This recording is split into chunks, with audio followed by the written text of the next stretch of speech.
From New York City, the epicenter of the pandemic, this is Democracy Now! We are working together to combat COVID-19. We are working together to safely, responsibly reopen our economy.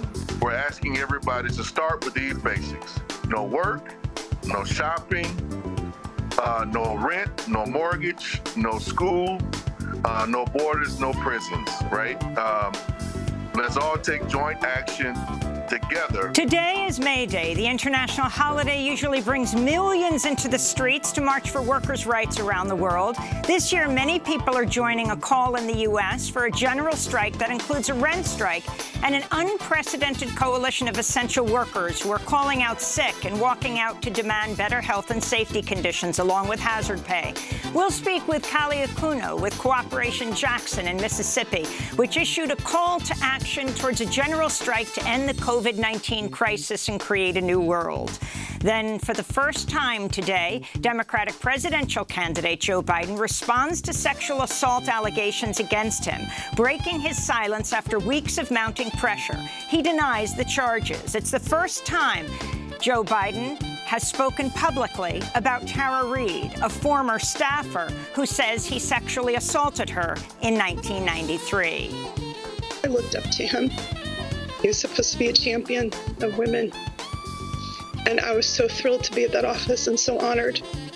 And it shattered my life and changed the trajectory of my whole career in life. And I lost my job after I complained. We'll speak with Business Insider reporter Rich McHugh, whose new investigation was the first to confirm Tara Reade's accounts with two people who knew her in the 90s. And in a Democracy Now! Broadcast exclusive, we'll talk to one of those women, Linda Lacasse, Reade's former neighbor, who's corroborated Reade's account. All that and more coming up. Welcome to Democracy Now!, democracynow.org, The Quarantine Report. I'm Amy Goodman. President Donald Trump Thursday allowed federal guidelines on social distancing aimed at slowing the spread of coronavirus to expire, as at least 31 states are set to reopen at least some non-essential businesses over the next few days. This comes as the worldwide death toll from the coronavirus pandemic has topped 233,000. The official U.S. death toll has passed 63,000, though that figure does not include most people who died of COVID-19 outside of hospitals or who died of the disease but were not tested. Scientists say data on excess deaths in the United States over the past several weeks suggests tens of thousands more have died than the official tally. At the White House Thursday, President Trump sought to downplay the U.S. toll, which is the highest in the world. Our death totals, our numbers per million people, are really very, very strong. We're very proud of the job we've done. Trump contradicted his administration's top intelligence officials, saying he's seen strong evidence that the novel coronavirus emerged from a laboratory in Wuhan, China. Trump presented no evidence. And what gives you a high degree of confidence that this originated from the Wuhan Institute of Virology? I can't tell you that. I'm not allowed to tell you that. New York Times reported top administration officials have pushed intelligence agencies to link the novel coronavirus to Chinese labs. The Office of Director of National Intelligence issued a rare public statement Thursday. It read, "The intelligence community also concurs with the wide scientific consensus that the COVID-19 virus was not man-made or genetically modified," unquote. On Thursday, Trump also accused China of backing Joe Biden in November's election and threatened to impose new tariffs on Chinese goods. The Washington Post reports some administration officials have discussed canceling some of the massive U.S. debt held by China. Meanwhile, President Trump once again blamed the Obama administration for a slow rollout of coronavirus tests, even though the virus only emerged late last year. Trump was questioned by CNN's Jim Acosta. You say broken test. It's a new virus, so how could the test be broken? We had a broken test. Jim, we had broken tests. We had tests that were obsolete. We had tests that didn't take care of people.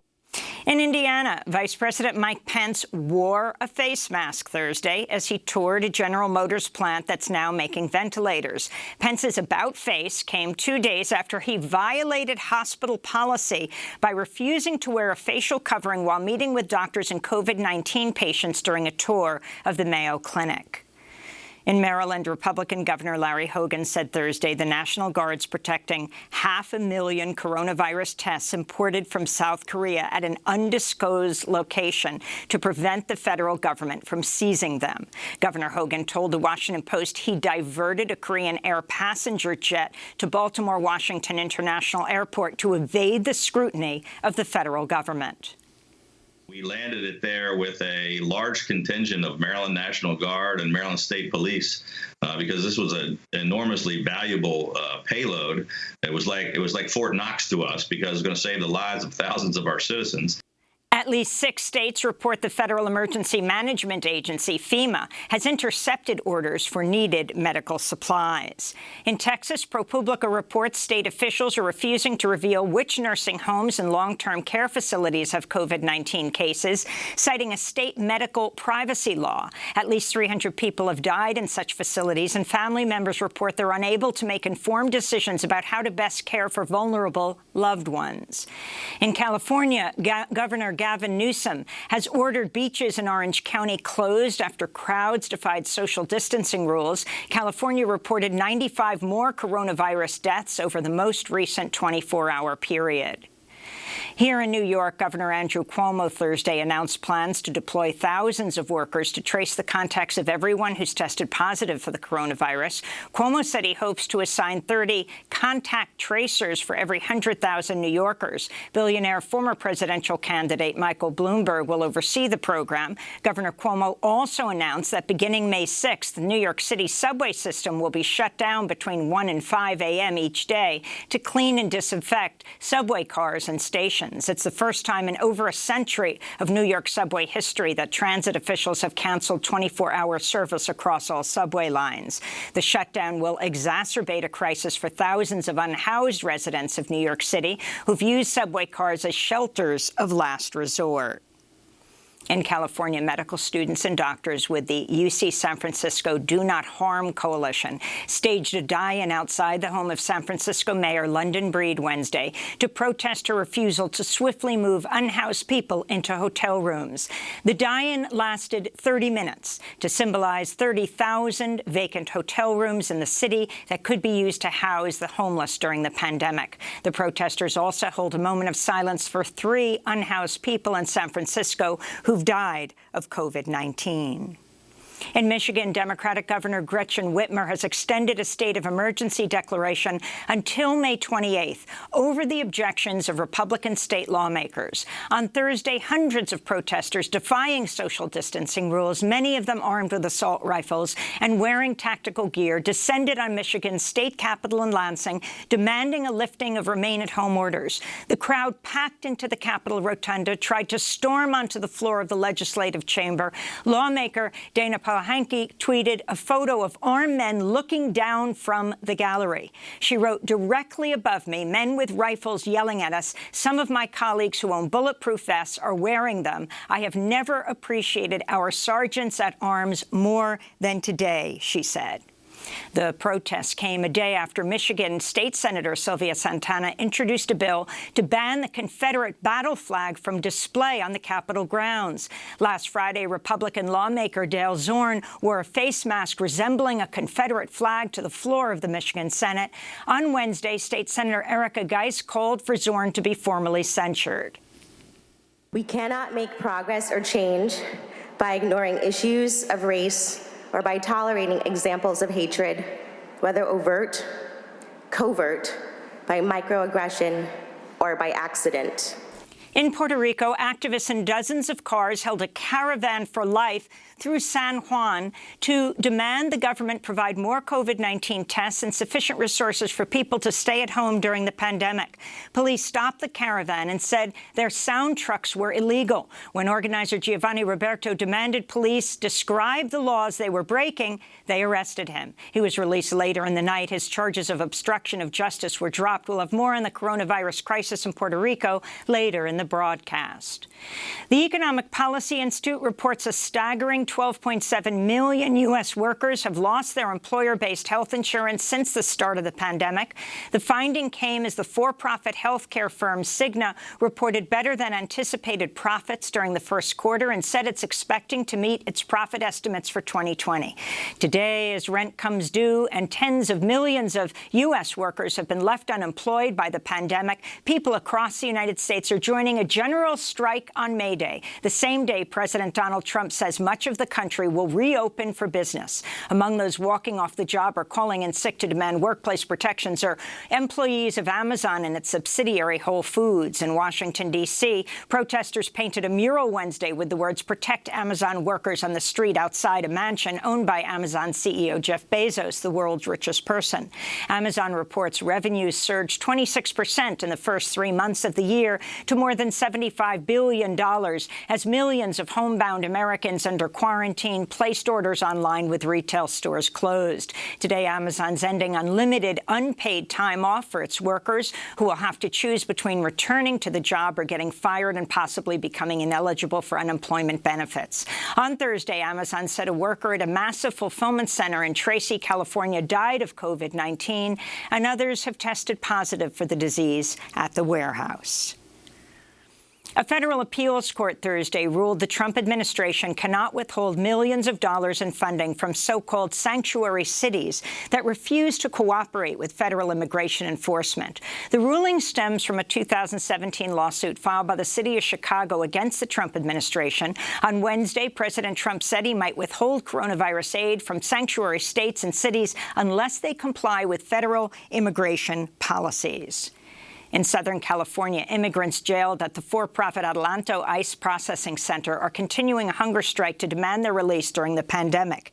Nationwide, nearly 500 people have tested positive for the virus in ICE immigration jails. This is Freddie, one of the hunger strikers. I am a diabetic with high blood pressure. We're on strike because we are afraid of getting infected with coronavirus. The center does not take adequate measures so that we can avoid getting infected. There is no social distancing, since we all line up at the dining room and they don't give us hand sanitizer. They don't give us masks for us to protect ourselves. In Vietnam, public health officials say they've succeeded in containing the coronavirus outbreak after responding quickly and aggressively to test large numbers of people and isolate those infected with the virus. According to Reuters, Vietnam now has the highest ratio of COVID-19 tests to confirm cases in the world. Vietnam is officially reporting 270 cases and no deaths. The former national police chief of Honduras has been charged in a federal court in New York of trafficking tons of cocaine into the United States on behalf of Honduran President Juan Orlando Hernandez and the president's already convicted brother. The official, Juan Carlos Bonilla, is accused of participating in, quote, extreme violence, including the murder of a rival trafficker to further the conspiracy, unquote. Bonilla once worked closely with the DEA, the U.S. Drug Enforcement Administration. Democratic presidential candidate Joe Biden has responded to sexual assault allegations against him for the first time, breaking his silence after weeks of mounting pressure. It's the first time the Democratic presidential nominee has spoken publicly about Tara Reade, a former staffer of Joe Biden who says he sexually assaulted her in 1993. In a statement Friday morning, Biden said, quote, "I want to address allegations by a former staffer that I engaged in misconduct 27 years ago. They aren't true. This never happened," he said. As we go to air, Biden is being interviewed on MSNBC, where he's expected to directly address the allegations. Tara Reade first came forward with her allegations in March, saying Biden pushed her up against a wall and digitally penetrated her. Later in the broadcast, we'll speak with reporter Rich McHugh, whose new investigation was the first to confirm Tara Reade's accounts that two people who knew her in the 90s and in a Democracy Now! TV radio broadcast exclusive will speak to one of those women, Linda Lacasse, Reade's former neighbor. The International Energy Agency is predicting global greenhouse gas emissions will drop a record 8% this year as air travel, vehicular traffic, and oil use has plummeted across much of the globe due to the coronavirus pandemic. But the IEA warns emissions may soar again unless governments invest now in clean energy. This comes as a new study by NASA finds that 5,000 gigatons of ice have melted in Greenland and Antarctica over the last 16 years, producing enough water to fill Lake Michigan. The famous Mexican protest singer, Oscar Chavez, has died at the age of 85 after being hospitalized with coronavirus symptoms. And the pioneering Nigerian drummer, Tony Allen, has died at the age of 79. He helped invent the music genre of Afrobeat while working with Fela Kuti's band, Africa 70. Brian Eno once said Allen was, quote, perhaps the greatest drummer who ever lived. And those are some of the headlines. This is Democracy Now!, democracynow.org, the Quarantine Report. When we return from break, we'll talk about May Day and the number of people who are protesting all over the United States. And then we'll go to our broadcast television radio exclusive, an interview with the accuser of Joe Biden's neighbor, whom, she said, Tara Reade told what happened in the mid-1990s. This is Democracy Now! Stay with us.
Virtual version by Sing in Solidarity, a socialist movement choir in New York City, part of their May Day celebration.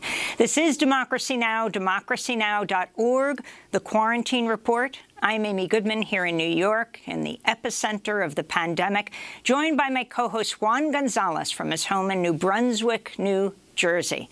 Number 2 in terms of infections and deaths in the United States. Well, Juan, it's hard to say Happy May Day after that, but it's good to have you with us. Well, thank you, Amy, and I want to welcome all of our listeners and viewers across the country and around the world. Well, today is May Day, the international holiday that usually brings millions into the streets around the world to march and protest for workers' rights. This year looks different because of the coronavirus pandemic, but many people are still joining a call for a general strike. An unprecedented coalition of essential workers from Amazon, Instacart, Whole Foods, Walmart, Target, and FedEx are calling out sick or walking out during their lunch break to demand better health and safety conditions along with hazard pay. Others are joining them for May Day actions that include rent strikes, car caravan protests, and online organizing, calling for a people's bailout, an economic recovery plan that prioritizes workers. The May Day strike follows a walkout last month by Amazon workers in New York City and more than 10,000 Instacart workers nationwide.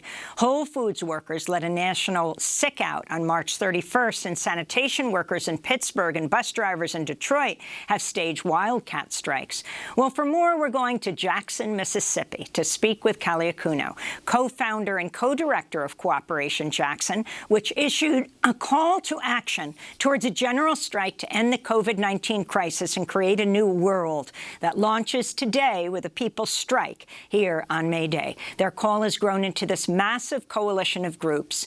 It's great to have you with us from Mississippi, one of the states around the country that's going forward with plans to reopen after Governor Tate Reeves signed a safer at home executive order that lets most retailers reopen with a 50% reduced capacity. Callie, welcome back to Democracy Now! Talk about your call for a people's strike and your group and the response to it around the country. Mm-hmm. Well, good morning, everybody, first and foremost, and happy May Day, despite the conditions. We are first and foremost trying to defend people all throughout this country. May 1st was the day that Trump and his allies like Tate Reeves decided to, just totally disregard all of the scientific evidence, all the scientific reasoning, and try to force many millions of workers back to work. So our coalition marked that date, which fortunately I think for us happened to be May Day, and decided to stand up today to send a clear message that we will determine when it's safe to go back based upon the scientific evidence and reasoning. That is the first thing our coalition has grown to rise up, state, protect, and be in solidarity with folks, whether they're taking actions at work, actions at home, or they're rent striking or taking the caravans. So we're going to be out in force today. I think there'll be many millions of people consciously and deliberately acting today. And I think it's the start of a critical movement that we're going to need in this country for some time to come. Because after the crisis ends on the pandemic side, we know the economic dimension of it is still going to keep waging on. And what we're trying to get ahead of is all of the disaster capital, enforcement of weak labor laws or new working hours, lower pay that we think is going to come in the wake of how capital is going to restructure to deal with this pandemic and exploit workers on the heels of it to try to recoup profits. So major tasks, but this is what we're setting ourselves to do. And Kali Akuno, how have you been able to put together, what are the coalitions that have come together around this? Obviously, this is being done outside the existing organized labor structures of the normal trade unions, most of whom never strike unless there's a contract that's been that's ended and that's being renegotiated. Can you talk about how you've been able to put together this grassroots labor protest? Number one, I think the situation really required it. A number of folks were reaching out to us in the state and in the region about some ideas based on some early conversations that we had based on our initial response. And I should say a few of us, myself included, have had some prior experience with earlier coronavirus, the SARS in particular. Several good friends, particularly one that was dear, died of SARS, was about a decade back. So we started trying to do education with a number of folks and encouraging our allies, first and foremost, to take this serious, because there was a lot of chatter that we were hearing that it's just a bad flu, that it'll pass real quick. And we were trying to dismiss people of that notion. That put us in first contact. And then once we issued our particular call, we just really started hitting the phones,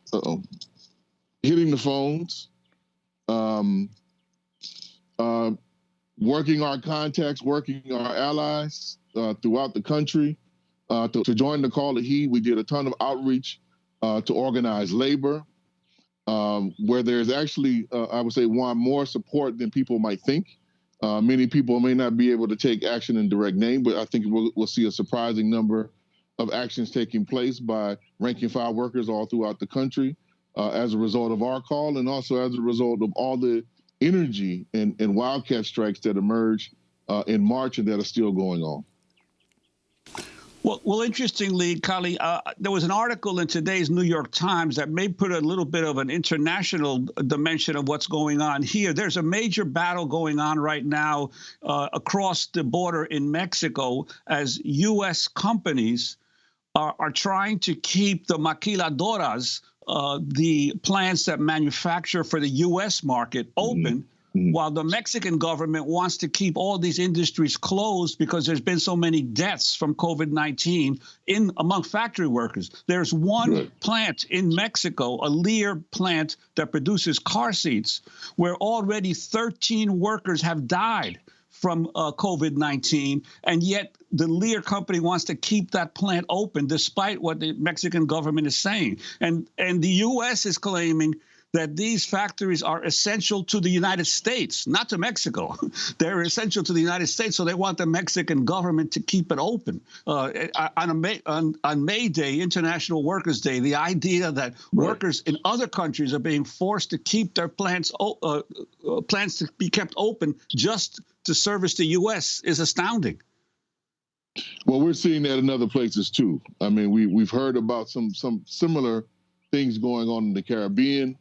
You know, it just speaks to how this particular administration has treated this with just total disregard for human life and not getting prepared and not taking it seriously, not using, when the crisis hit, the various powers at its disposal to actually protect workers or to ramp up production in such a way they could have protect workers, to stealing, I'll just call it basically what it is, the PPE for many of the states.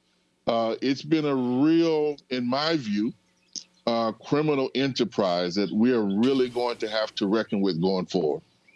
I wanted to ask you, Kali, about something that's happening in your community right now in Jackson, Mississippi. We just reported on what's happening in Michigan, the AK-47 gun-toting Michiganders who went and occupied the Capitol Rotunda. Some of the state legislators felt they had to wear bulletproof vests.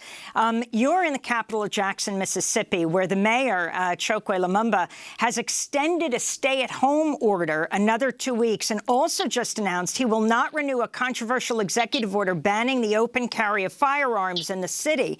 In response, the group Reopen Mississippi is also holding an open carry gun rally today at the same time as your May Day actions? That is correct. That is correct. We've been monitoring as much of the right-wing radio and some of the communications monitor all night, myself included in that, trying to get some understanding of the various movements that they might take. But we expect to see something very similar to what happened in Michigan here today. I'm not sure if it was AR-15s or AK-47s. It'll be all of that here and then some, because our laws here are even more open than they are in the state of Michigan. So if they decide to come, they'll have kind of every advantage to be out on the street and to try to be as intimidating as possible. We know that our city police will probably respond, try to protect as many folks as possible. We're not quite sure, to be real with you, Amy, what's going to happen with the state police, given some of the track record that we've seen at times with protests similar to this. So it makes for an interesting day. We are going to do everything we can to ensure that all of our people who come out in support of the May Day protests will be safe and sound. But what you're really going to see is a clash of worldviews on full display here in Mississippi that I think will mirror much of what may take place in the near future throughout the country. And Akili, as part of this this protest movement, you're also calling for rent strikes as well, and also for urging consumers not to shop at particular stores. Could you talk about that as well? Yeah, we were very clear that we wanted to give multiple entry points for everybody throughout this country to engage. That was a critical thing. We know there's a lot of workers, given the nature of the contract, who could just initially go on strike. And we were trying to be very clear from the beginning that this is a call towards a general strike, not that we will be able to pull one off on May Day, given how short the time the organizing span was. But we've been encouraging folks, number one, if you're home, to strike in place, to not work today. Don't get on any more Zoom calls or Jitsi calls or anything of that nature. Just take the day off, get involved with the people. We've been calling on folks to engage in conscious and deliberate rent strikes, and even for those who can pay their rent or pay their mortgage, to stand in solidarity with the millions of people who cannot, and to make sure to send clear messages to whoever you're renting from or whoever your mortgage lender is, to outline very clearly that you cannot pay, that you will not pay under the circumstances. And it's been encouraging people to take action in the communities, practicing the best physical distancing measures possible. So we've been encouraging car caravans, of which there's about 15 that we know of, and a growing number that are going to take place today throughout this country, including here in Jackson. And then there's going to be, I think, a remarkable set of workers' actions that you mentioned at the top, which are kicking off now, I know, in some places on the East Coast, and going to be spreading throughout the country at Amazon, Whole Food, Target, mini transit, workers and more throughout the country. So I think it's going to be a beautiful day. And for us, we're hoping that this leads to, and planning on continuing this, to strike the first of every month going forward until some basic fundamental demands are met. I wanted to end with getting your comment on this quote from the artist Seth David Tabachman. Why should we all be working in conditions that will kill us? First, we solve the medical problem, then we restart the capitalist economy. If we restart the economy first, there will be no reason for the ruling elites to find a cure or a vaccine. They can sit safely in their gated communities while the rest of us die. Your thoughts, Kali Akuno, as we wrap up. Couldn't agree with that more. I mean, it's very clear from the way that they're even having the conversations on CNN and MSNBC now that the corporations and the government are willing to sacrifice tens of thousands of us.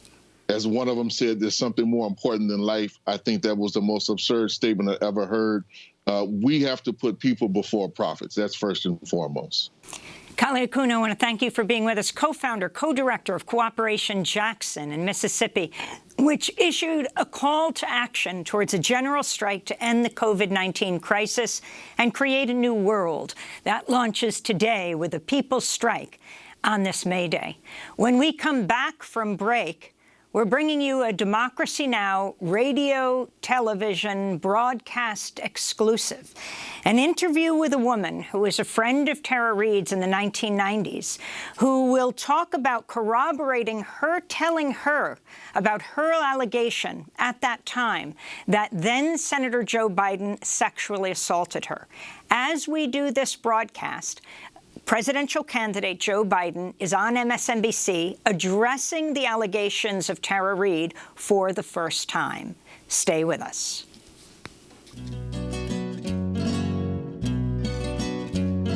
Se vende mi país por todos lados, la tripa, el corazón y sus costados. Se vende mi país a cuatro vientos, su sangre, su sabor, sus alimentos.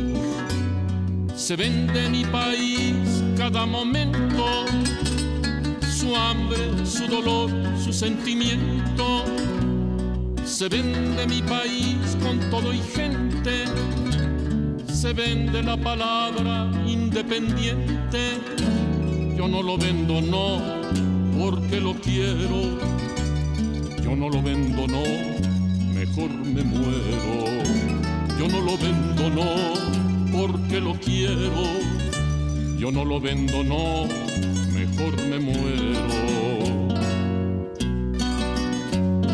Se vende mi país y da coraje. Se vende mi país, es un ultraje. Se vende mi país. My Country for Sale by Oscar Chavez.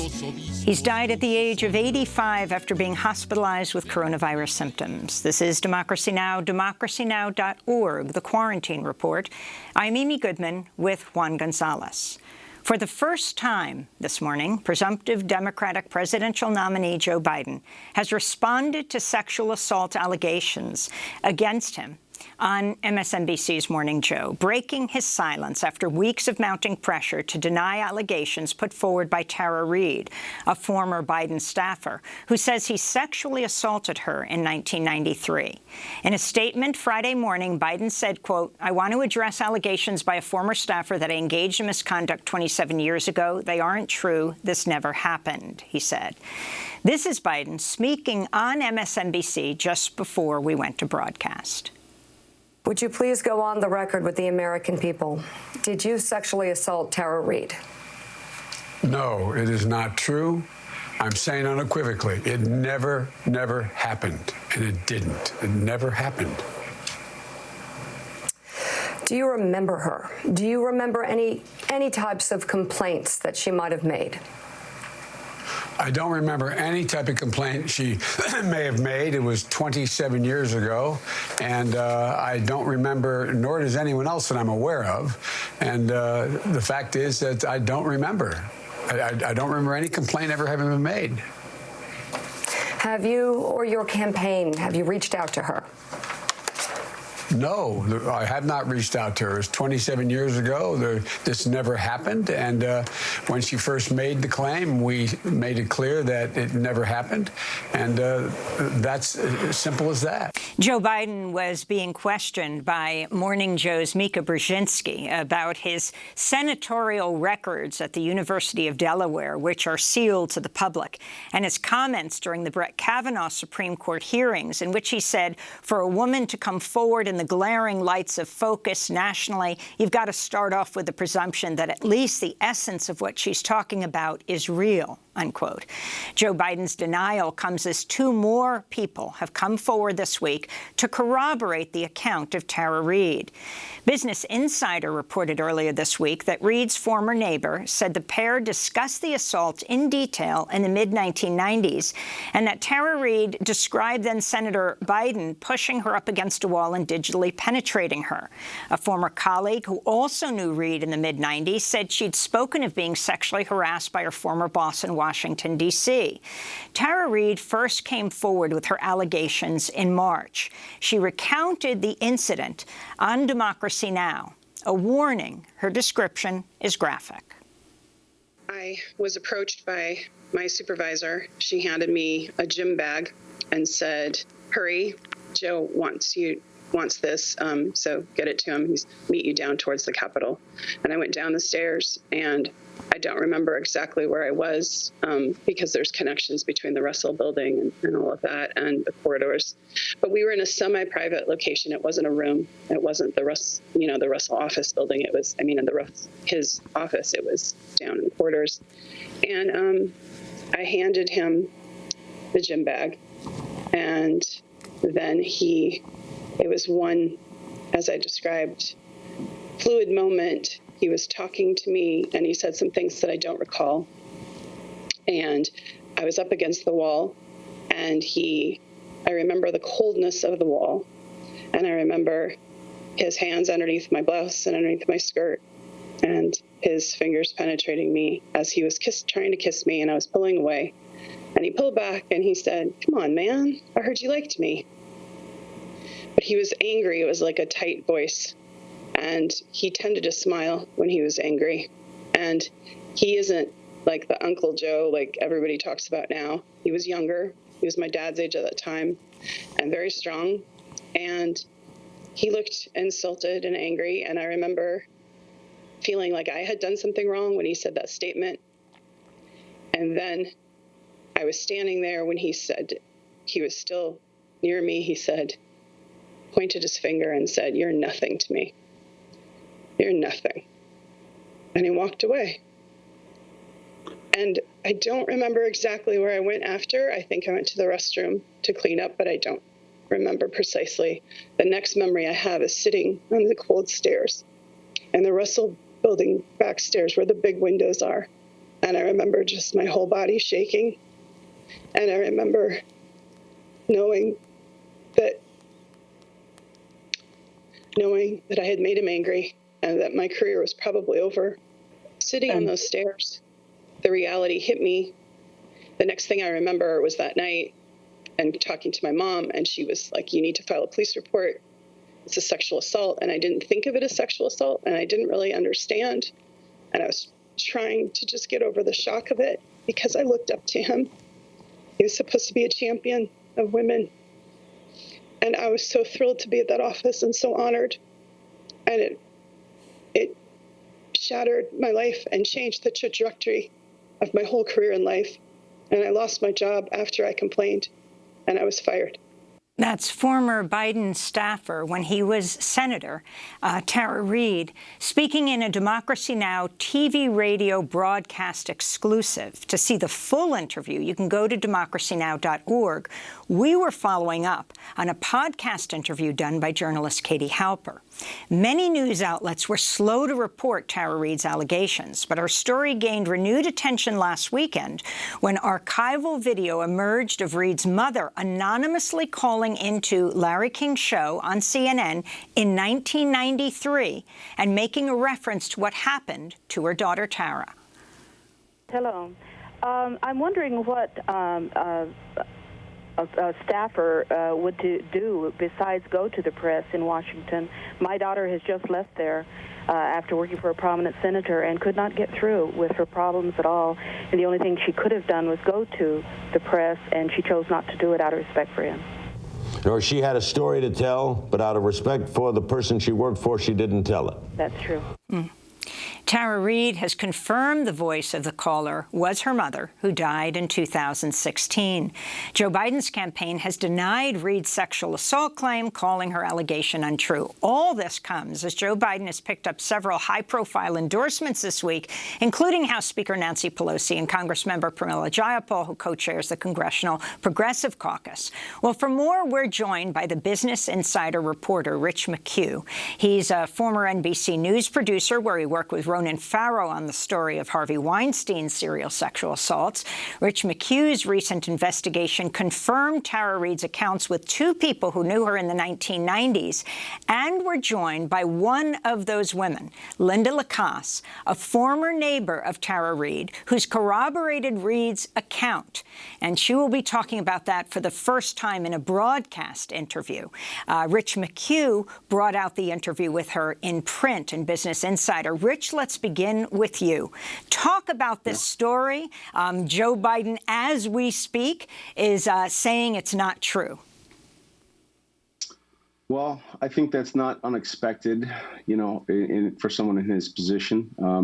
What I'll say is that when I started reporting on this, I go at every story like this with extreme skepticism. I never actually wanted to report on this story. It was one of the survivors in the Weinstein, story that I've worked with, Sarah and Massey, came to me and said, look, can you take a look at this? And I said, well, look, we might not like what we find, but if everybody's okay with that, I'll go down this road. And so the more that I've gone down the road reporting it, the more corroborating voices I've found. And when when she filed a police report, and then when I found Linda, Linda is someone that struck me as entirely credible. She's like, look, I'm a lifelong Democrat. I'm voting for Biden regardless. And this happened. So I need to, in good faith, come forward and say that. So, will we ever know that there's 100% truth that this happened or did not happen? I don't think so. But, this needs to be continued to be reported out. I know this morning, Joe Biden said he's calling on the National Archives to release his papers. So we spoke to the National Archives and said, look, there is some question about Tara Reade filing a complaint outside of this office, outside of the Biden office. If you had that, would that live there? And they told us that no, they have no records from I believe it's called the Fair Employment Practices Office. And so that leads us to believe that there might be some of those papers within the University of Delaware and his senatorial papers, which is why we're calling on them to open them. So let's go to Joe Biden speaking today. Joe Biden speaking today on MSNBC, talking about that issue of the University of Delaware archives. He was being questioned by Mika Brzezinski. The president or anybody else. I'm just asking, why not do a search for Tara Reade's name in the University of Delaware records? Look, I mean, who does that search? The University of Delaware. Perhaps you set up a commission that can do it. I don't know. Whatever is the fairest way to create the most transparency. Well, look, Mika, she said she filed a report. She has her employment records still. She said she refiled a report with the only office that would have a report in the United States Senate at the time. If the report was ever filed, it was filed there, period. Rich McHugh, your quick comment. From speaking to the National Archives, they say no, they would not have that report, that it would not be within the National Archives. Let's bring in Linda Lacoste, the former neighbor of Tara Reade, who's accused Democratic presidential candidate Joe Biden of sexual assault. Tara Reade accused him in 1993. We just played the clip of Tara describing what happened. Linda Lacoste came forward just recently in the Business Insider piece and has corroborated Tara Reade's account. Linda, this is your first time speaking on television about this. Can you tell us what happened in the mid-1990s? How did you know Tara? And then tell us what she told you and why you're coming forward today. Well, Tara was my next-door neighbor. I moved into the apartment right next to her. And we became close at that time. And she told me about it when we were having a conversation. And so, you know, as Rich put forth in the article in the Business Insider, I was having a moment outside. I was outside and I had just received some papers. And I was upset about them, and she came over, and we were talking about violence, because I had experienced violence myself. And she started telling me about Joe Biden and what he had done. And basically, she told me that he put her up against a wall, and he put his hand up her skirt, and he put his fingers inside her. And she was very distraught, and she was very upset, and she was crying. And that's how that conversation happened. We were just sitting on my front stoop in front of my apartment. And what year was this that you had that conversation? Well, it was either 1994 or very early, 1995 or early 1996. And Linda, if you could talk about your response at the time. Did she tell you it was Senator Biden who she had worked for? She did. She did tell me that. And, you know, I really didn't pay that much attention at the time. I didn't really care much about politics. I knew she worked for him. I didn't know really who he was much. I didn't put that much importance on it. So, oops. But can you talk about why you've decided to come forward now? I understand you're a Biden supporter, is that right? That's correct. I'm a strong, lifelong Democrat, and I am a Biden supporter. And, you know, I didn't know about all the stuff that was going on in the news. She told me about it last month. She called me, and she told me that she had decided to come forward with it, and I said, and she told me about the allegations, and I said, oh yes, I remember that. So then we talked again a little over a week ago, and I volunteered to come forward. And again, you know, I worked so much, I hadn't really had time to pay as much attention as I could have. But I did volunteer to come forward. And the reason I volunteered to come forward is just I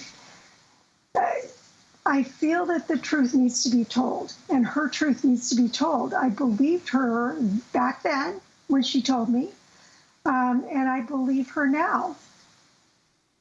And just talk about how you mesh believing her now that she was sexually assaulted by her boss, by Senator Joe Biden. That's her allegation. If you believe her, why you support him? It's a difficult thing. I've always supported him. And I just have to keep supporting him now. And it's a little bit harder now after this allegation. I'm a definite anti-Trumper. So I'm having a little bit of a hard time with it. So, but mostly it's an anti-Trump thing. And, you know, I saw him on Morning Joe this morning, and he looks very believable too. But I'm hearing this today, and I heard Tara a long time ago telling me that. So I'm struggling with it, with the election now. Well, But I'm still going to vote for him. Let me bring back in Rich McHugh. Your thoughts on how the media has covered this story. I mean, ultimately, the New York Times did a piece, New York Magazine, Rebecca Tracer did a piece. Of course, MSNBC is now interviewing Joe Biden today. You've had a lot of experience with NBC in trying to bring out the Harvey Weinstein story first on NBC with Ronan Farrow. But talk about the progression of this piece. I think the media was afraid. I'll just say afraid because, you know, there are things in Tara's story. There are some inconsistencies. There's her writings about Russia and whatnot that give journalists, myself included, some pause in reporting this. But when you're at a network level, you weigh those things even more carefully when the allegations are against a, you know, presumptive Democratic nominee. That said, I'm a little surprised at the fact that the lack of coverage after more voices, corroborating voices, came forward, even after Linda came forward. Talk about who else, Rich. Well, so right now on the record so at the time, Tara said she told her mother, who is since deceased in 2016. So we can't hear from her, but we did just hear from her on Larry King. She didn't name Biden, but she did say things that make sense according to Tara's story. And Tara did tell us about this before it was unearthed. So we were looking for it. She said she told a friend at the time contemporaneously. I've spoken to that friend a lot and interviewed her, and her story lines up exactly. I find no inconsistencies with that story. Her brother, Colin Moulton, has gone on the record with me and Business Insider and others and confirmed parts of her story. He says he was a younger brother by 7 years, so he doesn't think he was told the full story because he was a younger brother, but he definitely remembers being told that, you know, Joe Biden had his hand up inside her clothes or up her clothes. Linda, who we're hearing from now, and Lorraine Sanchez, who also went on the record. She worked with Tara from 94 through 96 in Senator Jack O'Connell's office in California, and says at the time that Tara arrived there, she was complaining about having experienced sexual harassment at the hands of her former boss in D.C. I asked Tara, I said, did you experience sexual harassment from anybody else in D.C.? Do you have any other allegation? She said, no, I only worked I only experienced it in the Biden office at the hands of Joe Biden. So you have a number of voices right there that and there are other people too, by the way. I spoke with an intern who worked under Tara in the Biden office, and she says she doesn't remember Tara saying anything about sexual harassment or about sexual assault. But what she does confirm is that Tara was, all of a sudden in mid-April 1993, Tara was replaced, and she was no longer her supervisor, which she found odd. I want to put President Trump on, who was questioned about whether he thought Joe Biden should respond to the allegations. I don't know anything about it. I don't know exactly. I think he should respond. You know, it could be false accusations. I know all about false accusations. I've been falsely charged numerous times. So that was President Trump, who has himself been accused of rape and sexual assault repeatedly by dozens of women. Rich McHugh. It's a complicated conversation, no doubt about it. This is both Trump and Biden now are credibly accused, and we're talking about this allegation right now because it's Joe Biden, but both need to be discussed. And Linda Lacasse, do you feel strongly that Tara Reade should be believed? Absolutely. Absolutely. I believe her 100%. Well, I want to thank you both for being with us. Linda Lacasse has come forward, who corroborates Tara Reade's story, says she told her about it in the mid-1990s. And I want to thank Rich McHugh, who wrote this piece in the Business Insider. We will link to that. He's an investigative reporter, former NBC News producer, worked with Ronan Farrow on the story of Harvey Weinstein. This is Democracy Now!, democracynow.org. The Quarantine Report, as we end today's show in Puerto Rico, where Governor Wanda Vazquez announced Thursday that certain sectors of the economy will reopen Monday as the island begins to ease out of a strict lockdown that began in mid-March. At least 92 people have died from COVID-19 in Puerto Rico. There are more than 1,500 confirmed cases. But as of last week, Puerto Rico is reporting a testing rate lower than any U.S. state, at an abysmal average of 15 tests a day for every 100,000 people. On Thursday, activists in dozens of cars held a caravan for life through San Juan to demand the government provide more COVID-19 tests and sufficient resources for people to stay home. Police stopped the caravan. This is some of the voices.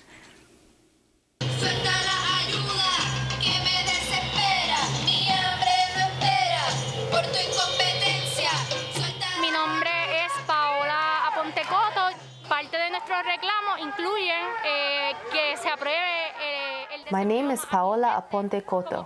Part of our demands include that unemployment benefits are approved faster. For example, establishing 24/7 phone lines to help the people. With the food stamps, we demand the automatic approval of food stamps. Another demand is to freeze the prices, which have been inflated. And it is unacceptable that this isn't been regulated by the consumer agency. Another thing is that right now, the message of the private sector is to open the economy, when in Puerto Rico, the statistics are not been managed properly in order to know how many people are infected. And well, we really need that massive tests are made.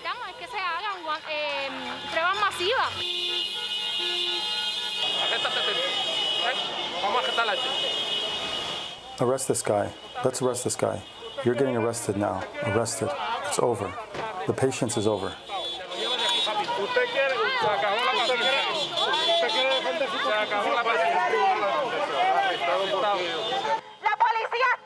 The police are all over us, abusing us. When we have coordinated, we followed all the safety measures. What are we going to do? What are we going to do?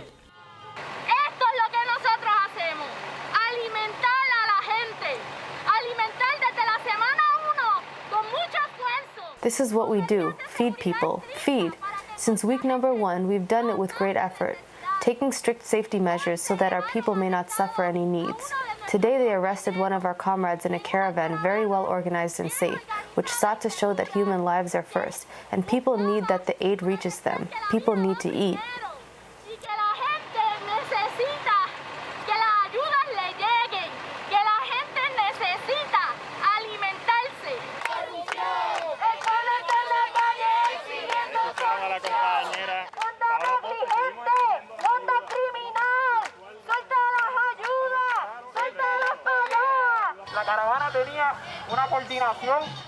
The caravan had coordination. It had security protocols. The stopping points of the caravan were publicly known, and it was the police that decided to block the transit, and beyond it, they put our lives at the risk of contagion. That's Voices of the Caravan of Life, and this is San Juan Mayor Carmen Yulín Cruz. No one in Puerto Rico has received the $1,200 from the federal government. We are having problems with the local $500 that the governor said that was going to distribute. There's more than 130,000 unemployment requests that have not been filled. The same thing with people getting food stamps. Special thanks to Democracy Now! Correspondent Juan Carlos Davila in Puerto Rico.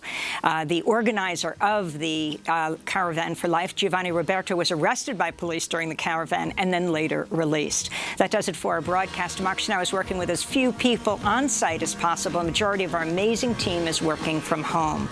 With Juan Gonzalez, I'm Amy Goodman. Stay safe.